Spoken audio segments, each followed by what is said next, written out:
Yeah. A 5, a 6, 5, 6, 7, 8, 1, 2, 3.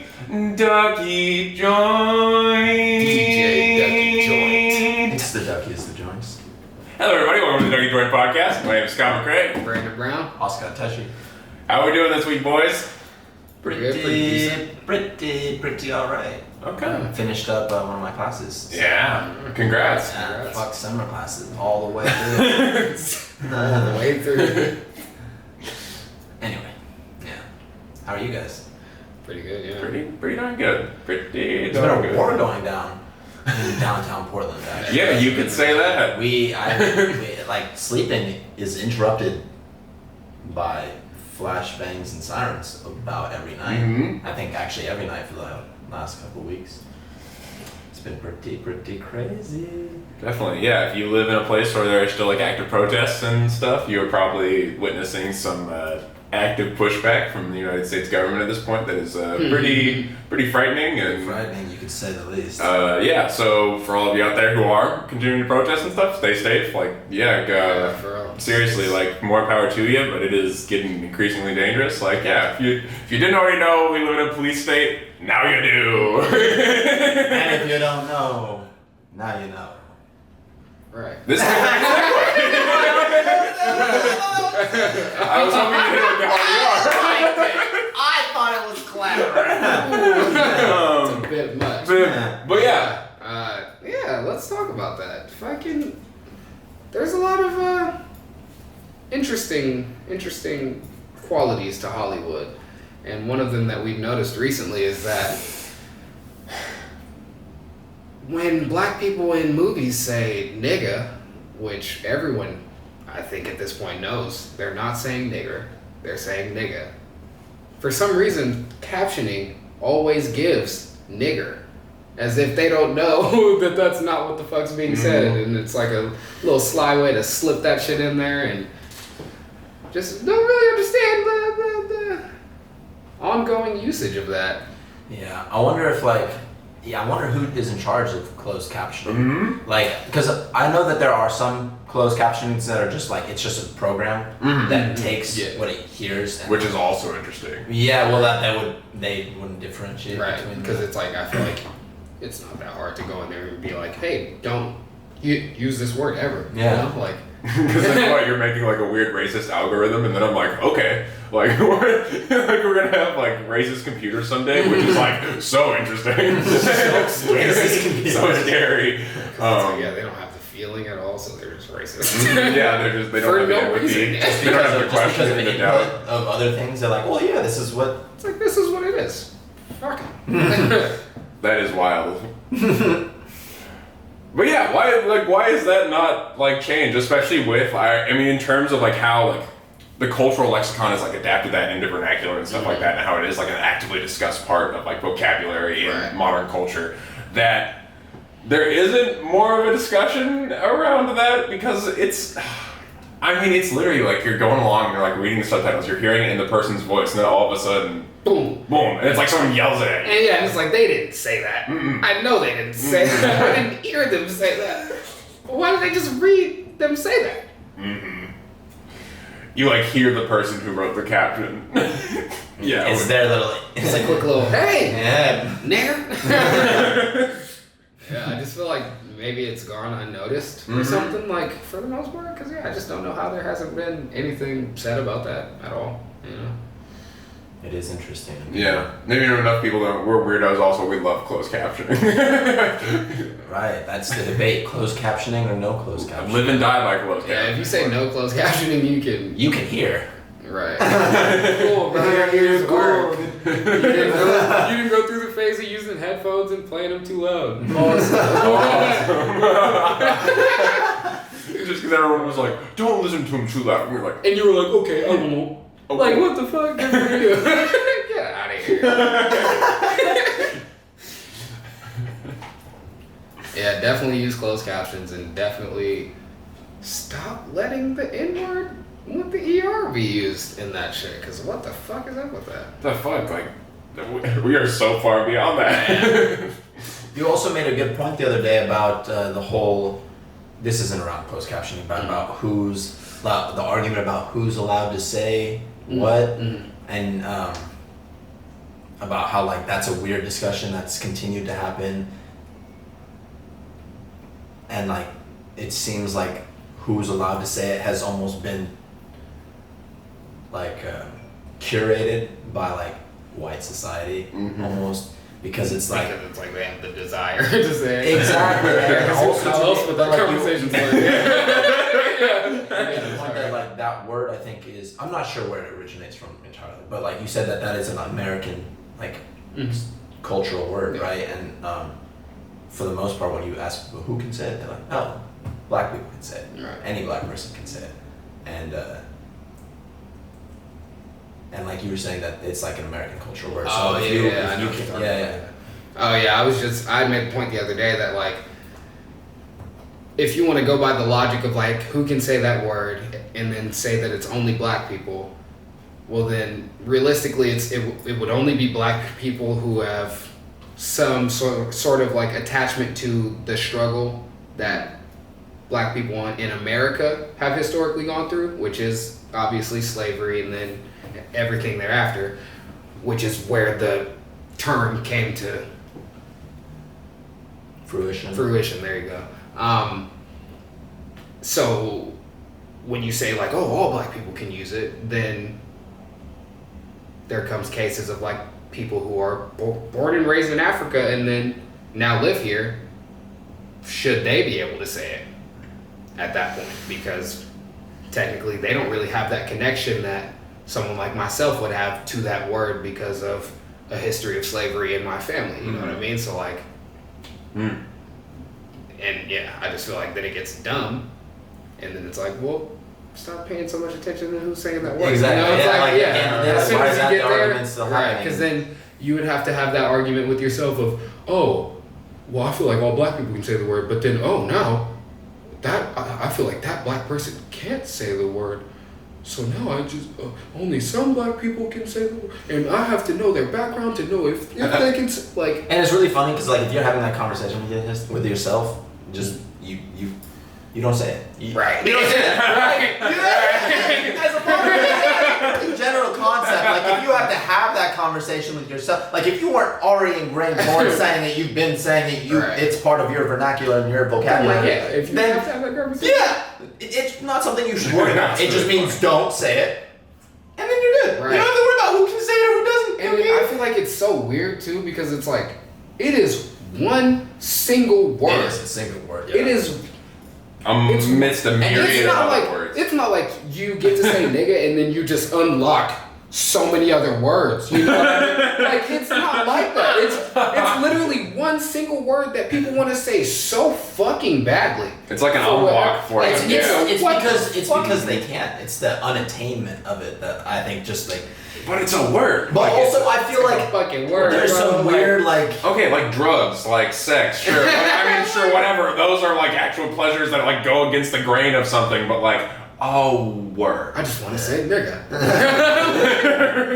Also, going into, and this might be a stretch, to be honest, but going into what we've been talking about recently about distracting American people and stuff like that, I feel like as growing up, right, like what I focused on when I focused on the black problem was a lot of it was who can say it, who can't say that word. Like that was so you didn't really think about the black problem. Yeah, the struggle or like the reality. The most applicable thing to me was who and who cannot say the N-word. Not like, oh, should I worry about this guy, like checking this guy leaving the store, but not this guy, right, stuff like that. Also teaching the like ingrained selfishness of it that you should worry about yourself saying it and not about the actual problem of your fellow man and stuff. Yeah, like.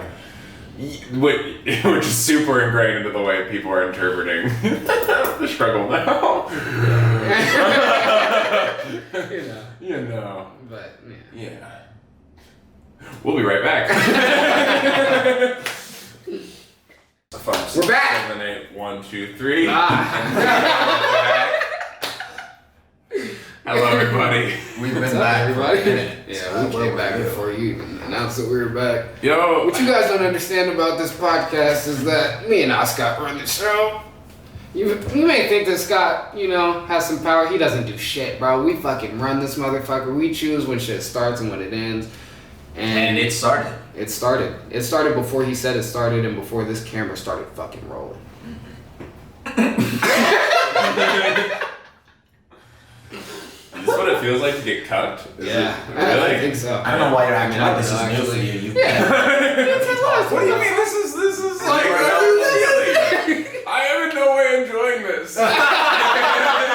Please Stop! Please don't take this from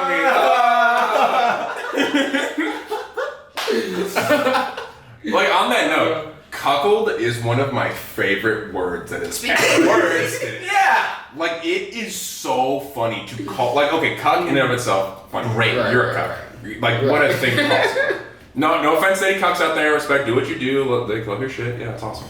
But It's a funny word. it's funny, like, and you're a cuckold, oh, cause like,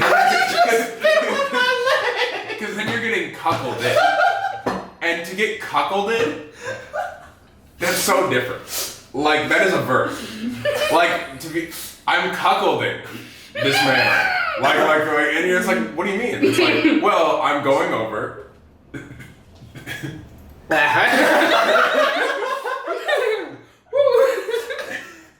To cuckold. Yeah. Sorry about that, man. Yeah, you're good. I just need a voice snap. Ah, man. Yeah. Cuck is a pretty funny word. Cuckold is even funnier. I would have to agree. Yeah. I wonder if we're gonna reach an like era of progression where even cuck is like not PC. Progression. Yeah, like yeah. Yeah. But It's interesting to think that progress is actually considered as taking words out of vocabulary. That's like what progress is like.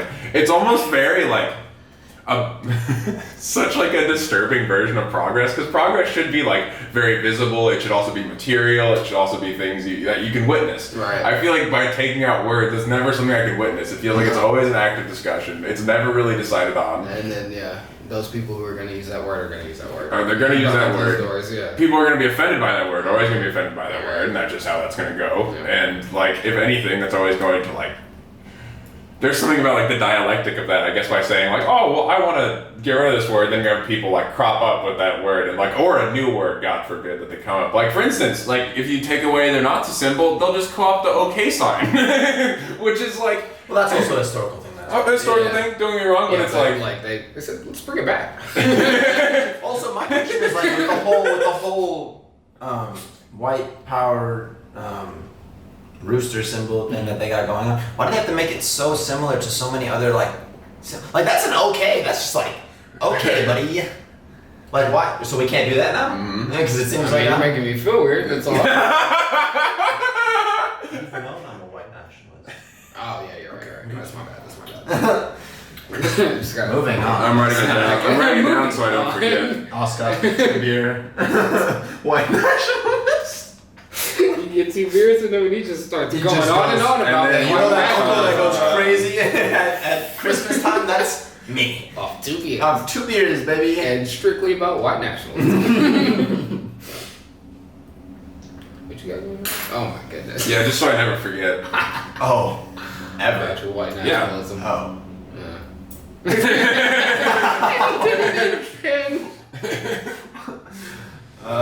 But yeah, I mean, like, just choose a different symbol.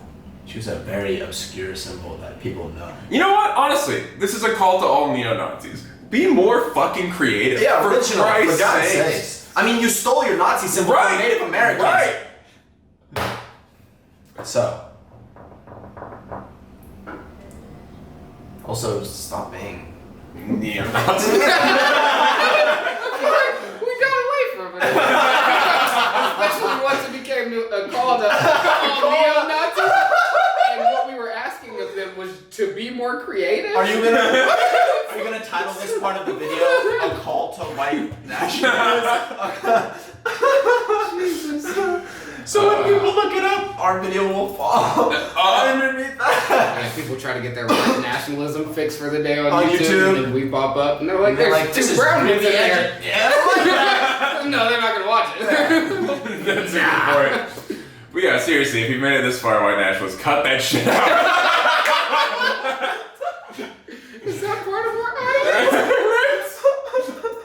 You made it 20 minutes into this shit already. And you're still a white nationalist. We haven't converted you. Because you know us and our powerful, peaceful rhetoric.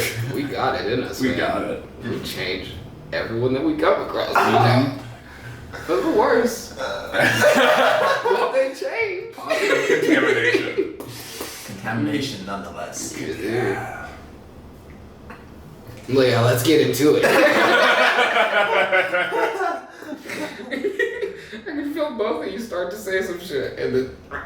So we were watching that movie yesterday, that French movie, and there was a certain part of it that I found really interesting in terms of culture, which is like when they would start to go into deep conversations where they would start getting, deep or woke or whatever the fucking term is, One of them would usually just say, to love, or to be, or to fight, something that the verb, the infinitive to describe whatever it is you're going into.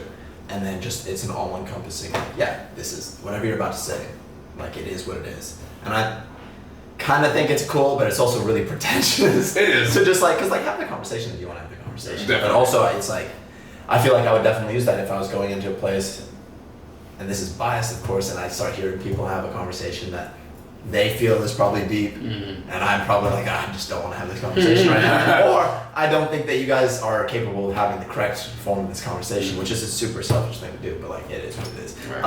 I would just be like, yeah. You know, we. Oui, to live. But for reference, the movie Oscar was talking about was an Israeli film called Synonyms about a Israeli man who moves to France to escape the Israeli state. It's a very interesting film. Contrary to popular belief, not a comedy. Not a comedy, yeah, despite what IMDb will say, it is just a drama.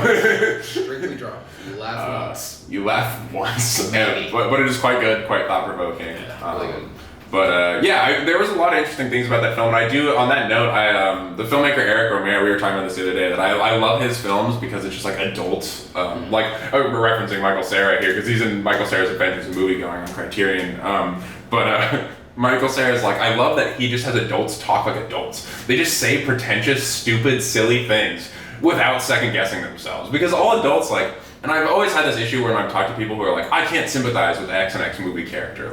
It's so weird to me. I'm well, how easy do you think it would be for me to sympathize with you if you were in a movie? Right. What do you think? You don't think you'd have silly, pretentious conversations that I'd be oh my god, right. But I sympathize with you regardless. That's just how human existence works. So I think it's almost a symptom that when people go to the movies and their review is, I didn't like these characters. They're holding people to a different standard because it's in film. And that's a weird, the human right. condition itself and just people in general, why is that held to, why do you expect more from people in a, Who are I want to explode on this. I want to, Plato's The Republic, he has this whole thing about Socrates at one point is what should we do with the poets? What should we do? you hopped in there you had 14 different things to say and you could not pick what you wanted to say. We'll start here. We'll start here. He's what should we do with the poets? They're so unvirtuous. They're always talking about things like sex and violence. And Socrates is well, we'll do this, we'll do that, we'll make them virtuous. And he's wait a second. There are no virtuous poets. We'll just kick them out of the fucking city. And that kind of seems how the mentality is in art to a certain extent now that unless it's virtuous art, it does not pass. And so I think about a lot of these filmmakers who are kind of considered revolutionary in the 90s, Lars von Trier, for instance, Lars von Trier, Gaspar Noé, who did Climax and stuff like that, considered radical revolutionary for a long time, but now in the wake of a PC revolution and an intensely moral culture, they're now reanalyzing these films and being these are shitty, terrible characters, and the representation is bad. And sure, all those things are probably true, but that does not make them insignificant. Also, to the extent I think that people have this, especially the majority, the hoi polloi of people. Isn't that how you say it? Yeah, I like that a lot. Okay. They it's really funny because there are a lot of filmmakers that will make really, really dark, twisted films simply in the expression of like everyday life, just something, a normal scene that will happen, something that anybody could do at any point. And like the reality of the world is that maybe you may not be going through some shitty shit, but like somewhere in the world somebody's living a normal life and then something terrible is happening. The worst kinds of things are happening out of nowhere, and that exists and that happens. And people like, I feel like people have this intention when they go to a movie to see something better, or if they're gonna see something that's worse, depicting bad things, like it has to be to a point where it's like, oh, this is a movie, this is a script, not like this could be real. There's a disassociation. Because as soon as people start seeing something that could be real and it's terrible, they're like, this, like they don't, I feel like it makes them uncomfortable to the extent where they want to judge it and say, oh, you're depicting horrible things, or you're saying something bad, when it's just like, this is actually happening. These are things that could happen that represent the depth of how terrible and how great things can be at any point, at any given point in the world, at any time, you know. I just said the same thing. But whatever, nonetheless. But like, yeah, I really feel like that's a thing. And like, even I felt that way. Like, I used to be like, oh, these movies, I don't like them because they made me feel bad. Right. But like, you know. You had an adverse reaction to Climax, I remember, when we watched that film. Yeah. It also helps with the mood, I also had my own experiences with acid, so it's like, yeah. you know, that was like, that took, ruined me, bro. I was like, oh man, the screaming. The fucking The screaming, bro. Shouldn't spoil it, but Did the lamb stop there screaming? Clarice. I wanted to go back to what you said about like people in the wake of like PC and like intensely PC culture going back and like analyzing these old films that like were very progressive at their time and were saying shit that other filmmakers were not saying. I feel like that goes into what we talk about often about like a lot of people just not accepting, but like acknowledging history for what it is, and like for the progression that we have made now, like really appreciating how far we've come and like how bad it really was not that long ago. Like I feel like people tend to lose sight of that because it is so good now, you know what I mean? Like, although there are still problems, of course, but like it's so good now compared to what it was, especially for like women and minorities. Like it's great now, and people of different sexual orientations and what's considered the norm. The progress it's in the last so 5 good years now. alone has eclipsed the last 45 years before that. Exactly. Like, so like, yeah, and we've made that progression so quickly too that people don't realize how good it's gotten for so many people. Definitely. So quickly. Although there's still problems, of course, but it's gotten so good.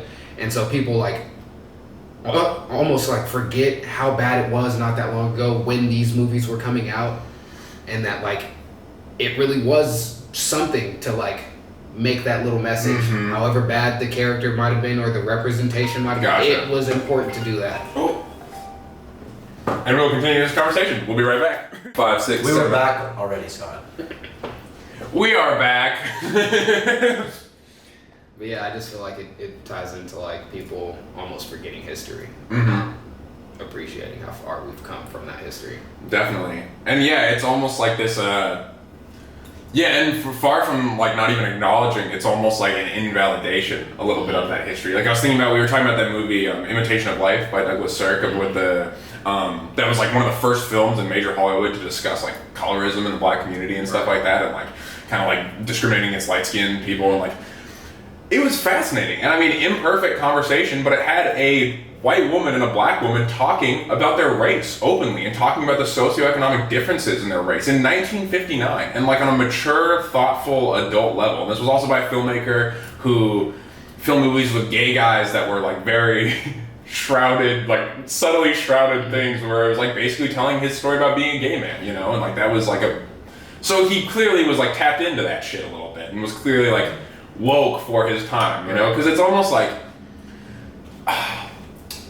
people forget that like there's, and I mean even now, like we will be looked back on 100 years from now, if we're lucky and human beings are still around, and people will be saying the same shit. People will be saying like, oh, look at how immoral, look at how disgusting, you know? That's just how human history goes. That is the movement of human thought. But once again, going back to like the lack of acknowledgement of history, like if you don't acknowledge that part of history and that movement, that constant like inversion of thought and morality overturning itself and ethics overturning themselves, then then you just like we were talking about, you just exist in the here and now, and you just become like exist in like a microcosmic moment instead of like. I also really think it's interesting that because the only way to keep a society progressing, forward is the search for what people consider true morality or true ethics, right? Which is unattainable. Obviously, there you cannot have moral without immoral existence in the world, right? But I feel like for the most part, people push towards new moral ground, but now we almost invalidate the immoralness, the unethical parts of history, like you said, and just of who we are as people. And if you go to the point where you are so for good that you won't even talk about or acknowledge the bad things, the horrible, shitty, awful things in the world that exist, in us that exist, you're not going to progress farther than you want to, right? Because you have to accept those parts. Even if you cannot change those parts, especially with history, that's a big thing. You cannot change history. People want to go back and talk about how bad we've known how bad the things that have happened were. They didn't change. They didn't become any worse now because more people are talking about it. If you knew what happened, you knew how bad it was. That's how it is. And talking about it more, talking about whether it's more or less ethical is not going to change what happened. Right. And that's an important thing to remember, I think, is you have to just accept and acknowledge the bad for what it is, and then use that to form your and that goes into history. I think that goes into the individual. Definitely. I think that goes into community. I like your word of acceptance. It really is an acceptance that people lack, the acceptance of history, because it is. Especially with our obsession with identity now and cultivating your own identity, I think there's a tendency to deny history so your identity can transcend that history. It's it's talking about existing in just the present. You're there is no history and I am this individual superior to this history. But it's you are that history. It's it's part of our identity whether we like it or not. We can't escape history no matter how hard. And you can find new history. You can revel in new history, but you Mm-hmm. cannot deny the history. Right.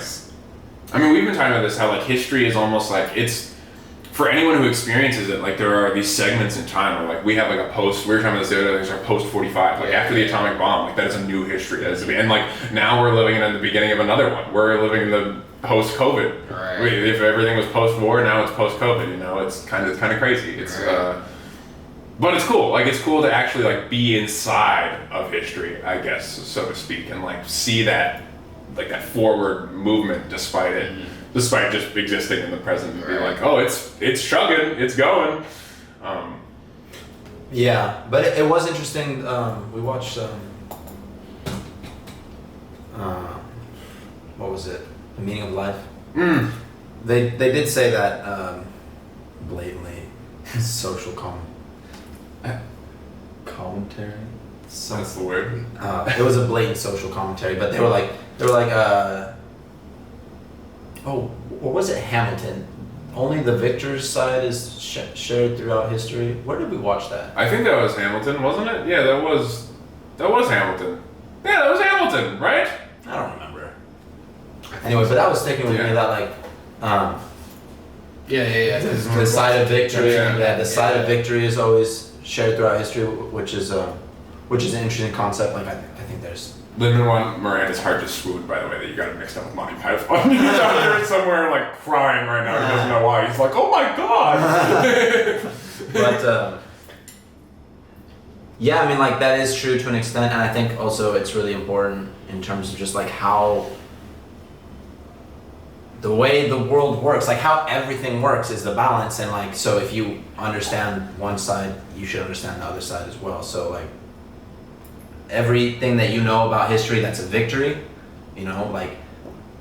winning the war against the Nazis, that's a big part of history that we learn, but how often do you learn about what happened to Germany I mean, you learn a little bit, but you should really delve into what happened to Germany. How crazy post-war Germany was. Post-World War II, yeah.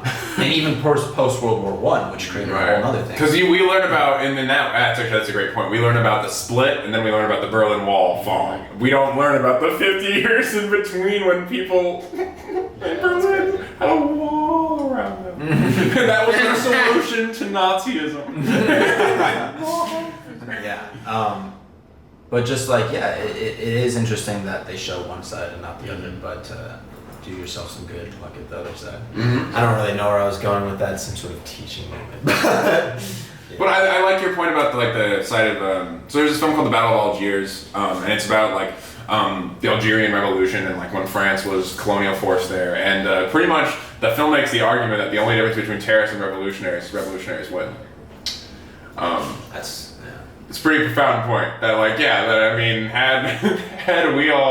the American and we lost to England way back when, we just a bunch of dissidents, a bunch of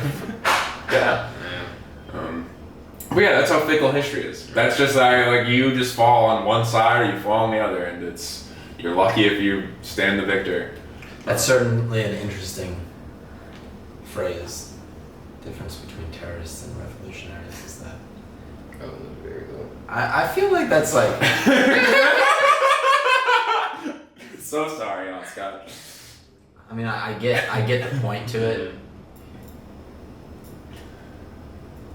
I also feel like acts of terrorism are usually created by one person, or a small group of people, and revolutionary is usually a significant group. It starts out as a small group of people. It does.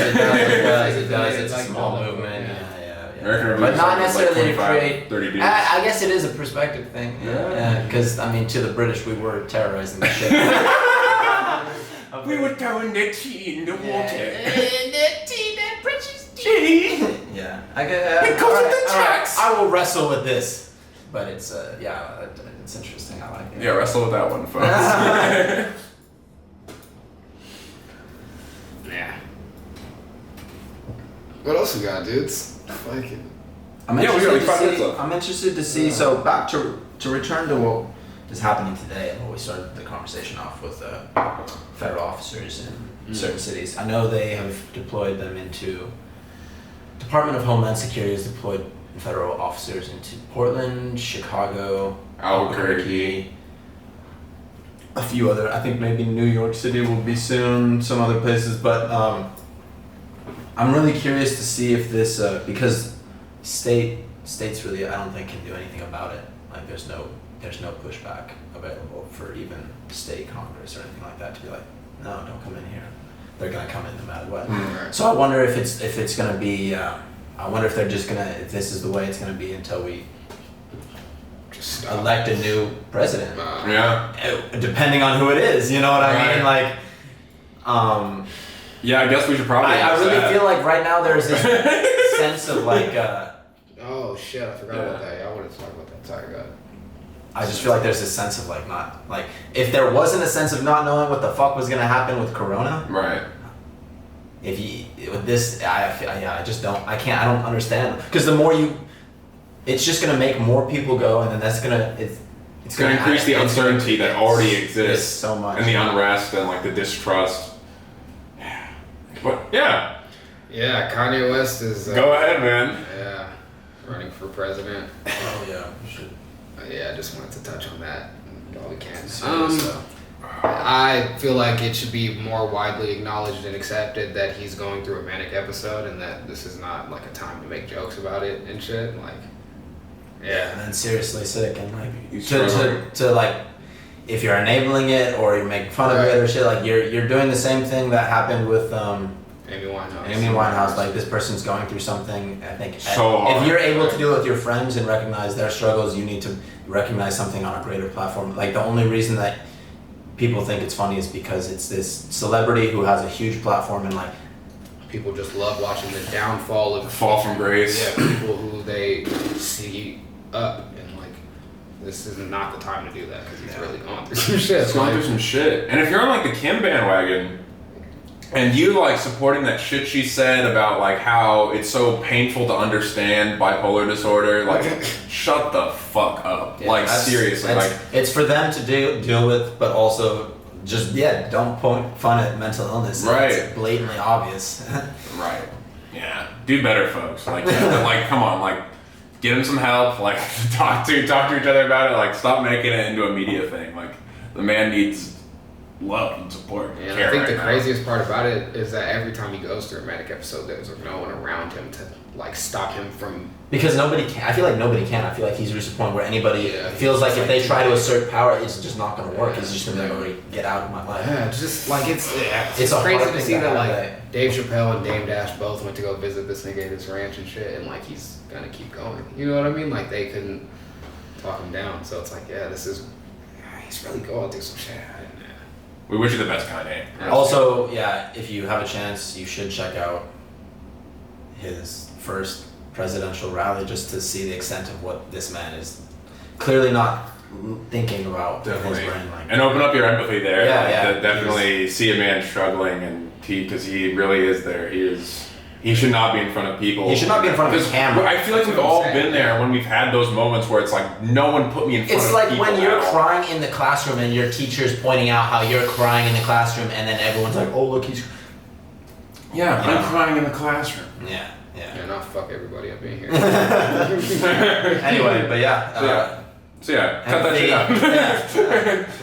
Thanks for listening. But thanks for listening, everybody, so much. Yeah, you really do own this shit. Yeah. Alright, bro, get out of here, Scott. Thanks so much for listening. Please like, subscribe, tell your friends about it. And if you can, comment, tell Scott to stop oppressing us. It's really that'd be really helpful, because like he will not stop. The privilege is unreal. It's been... Anyways. And if you're trying to cuck me out.